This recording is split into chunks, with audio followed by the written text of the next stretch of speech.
Bonjour! La capsule que vous êtes sur le point de visionner fait partie d'une série de 5 ateliers créatifs.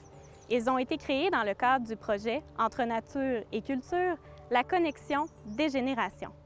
Dans sa phase initiale, le projet a été créé pour que les aînés puissent donner leur création aux enfants et que les enfants puissent donner leur création aux aînés. Libre à vous, toutefois, de faire ces créations pour vous-même, pour des proches ou pour quelqu'un de la communauté. Bonne création!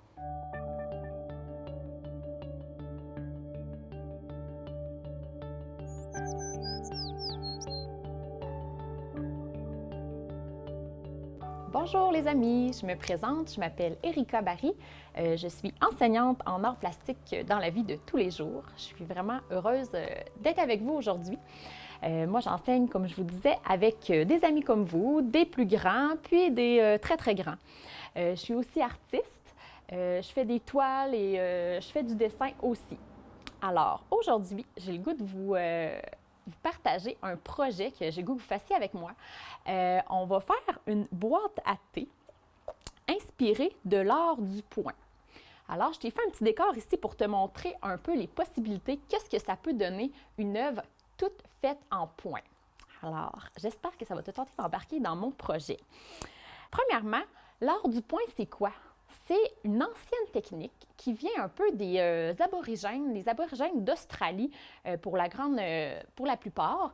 Et cet art-là, c'est ça, c'est un art du point qu'on peut faire sur plein de choses. Donc, on pourrait le faire, exemple, sur une roche. J'ai fait un petit exemple juste là-bas. On pourrait le faire sur un carton, sur une toile, sur un tissu, pour un maquillage. Tu vois, il y a des anciennes tribus aussi qui utilisaient le point pour se faire plein de beaux maquillages puis des beaux visages colorés et vivants. Moi, je vous ai fait ça sur un grand plastique pour vous montrer un peu qu'est-ce que ça peut donner puis vous donner des exemples aussi de comment faire le point. Alors, puis il y a aussi plusieurs artistes qui travaillent avec cette technique-là d'inspiration pour faire aussi des œuvres. Alors, on part ça. Aujourd'hui, je vais te montrer qu'est-ce que tu as besoin pour faire la petite boîte à thé comme ça, le matériel qu'on a besoin et aussi les étapes pour pouvoir réaliser cette œuvre-là. Est-ce que tu es prêt? On part ça. Alors, je te montre un peu qu'est-ce qu'on a besoin pour faire le projet. Évidemment, tu vas avoir besoin d'une petite boîte. Moi, j'ai choisi une boîte comme ça, carrée, qui s'ouvre pour que ça soit pratique pour mettre des petits sachets de thé à l'intérieur. C'est un peu ça le projet. Alors, une petite boîte en bois comme ça. Ensuite, ça va te prendre de la peinture noire, ça va te prendre aussi de la peinture blanche, très important, et on va se choisir 3 couleurs de ton choix. Ça peut être de l'acrylique ou de la gouache, c'est vraiment avec ce que tu as sous la main. Ensuite de ça, vous allez avoir besoin de pinceaux, de petits bâtons pour faire les points, parce que on aurait pu faire les points ici avec nos doigts, mais ça n'aurait pas fait des points toujours égales, tu comprends? Alors moi, ce que j'ai pris des bouts de pinceau. J'ai fait toute cette œuvre-là avec vraiment des bouts de pinceau que j'ai trempés dans ma peinture et je te montre tantôt comment faire. On pourrait prendre aussi des petits cotons-tiges. On pourrait prendre des petits bouts de bois comme ça, des bois à brochette ou autres. Et il existe aussi des petits outils comme ça qu'on appelle un stylus qui est fait vraiment pour ça, mais c'est des points minuscules, donc ça travaille la patience. On peut prendre aussi des plus gros points. N'importe quel crayon que tu trouves va te faire un point. Alors, on va pouvoir jouer aussi avec les grosseurs de crayons. Bon, ensuite de ça, pour ce qui est de la boîte, moi, j'ai fait quelques étapes déjà pour te montrer qu'est-ce que ça peut donner parce qu'on n'a pas beaucoup de temps ensemble, donc je veux que tu vois un peu le résultat final avec ça.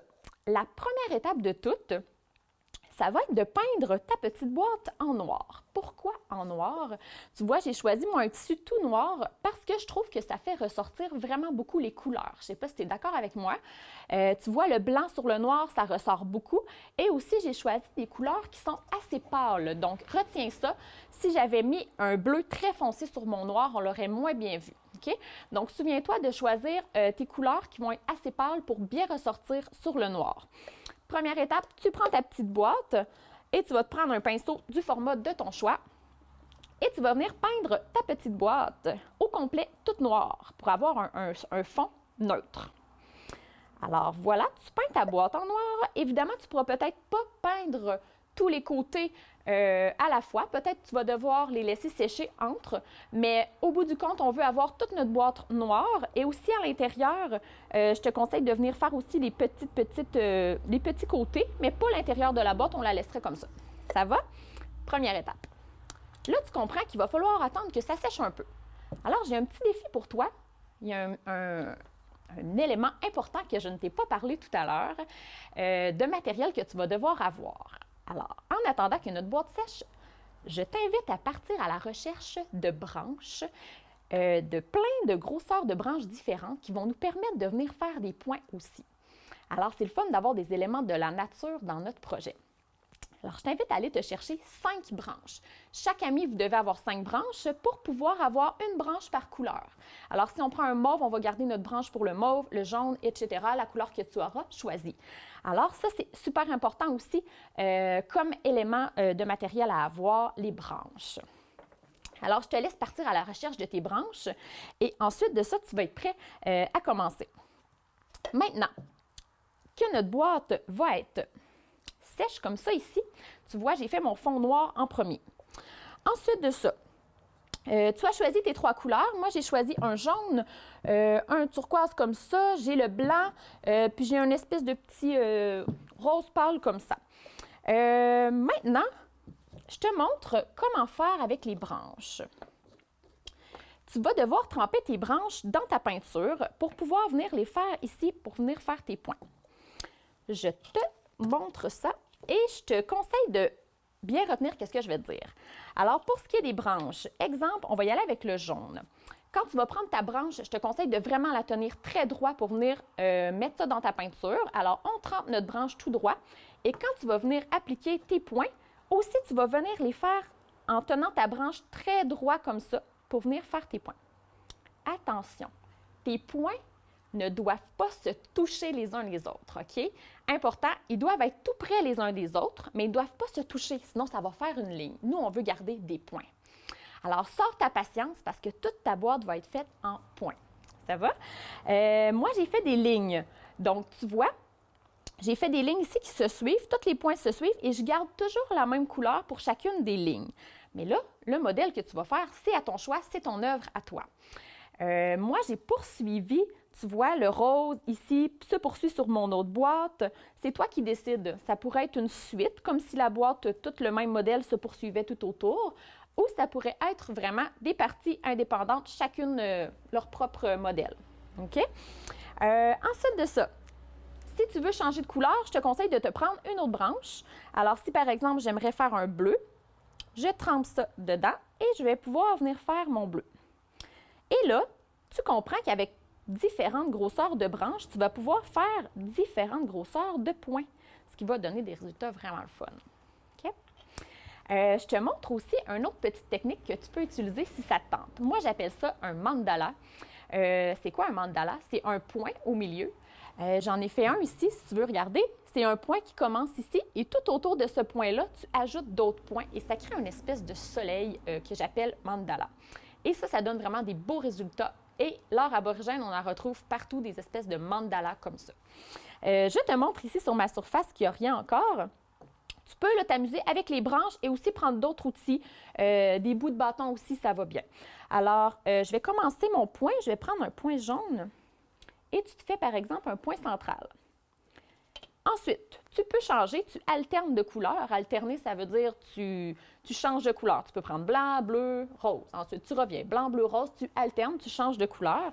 Donc, on commence par exemple le jaune et ensuite, tout autour de ce point-là, va venir graviter d'autres points. Tu vois? Attention de mettre assez de couleur sur ton bâton parce que si tu n'en as pas assez, on ne verra pas bien ton point, mais fais attention pour ne pas trop en mettre non plus. Alors, on trempe la peinture et on vient faire une espèce de fleur autour. Et ainsi de suite. Ensuite, on pourrait prendre notre bâton, exemple mauve, et venir ensuite continuer notre mandala. Alors, c'est vraiment toi qui décides les couleurs que tu choisis, les grosseurs de bâton que tu prends, et etc. Super pour le petit mandala. Alors, tu vas remplir ta boîte comme ça tout autour. Prends les couleurs que tu veux. Je te montre une dernière petite chose. Tu peux, par exemple, prendre un plus petit bâton Et venir à l'intérieur, par exemple, tu te prends un blanc et tu pourrais revenir, une fois que ta couleur est sèche, venir faire un point dans un autre point. Tu vois? Alors, les possibilités sont à l'infini pour l'art aborigène et pour ta petite boîte à thé. Hey, j'ai une dernière chose à te demander. J'ai le goût, j'avais appelé ça, ce projet-là, la boîte de bonheur. Sais-tu pourquoi? J'avais le goût qu'on écrive un petit message secret pour la personne à qui tu vas pouvoir l'offrir. Alors, j'ai le goût de t'écrire un petit message d'amour ou de joie. Puis, je trouve que ça va donner le sourire à la personne qui va ouvrir sa boîte de thé à chaque matin. Alors, prends le temps, là, avec ton enseignante ou ton éducatrice, d'écrire un petit message là-dessus pour la personne à qui tu vas l'offrir. Hey, je te souhaite une super belle création.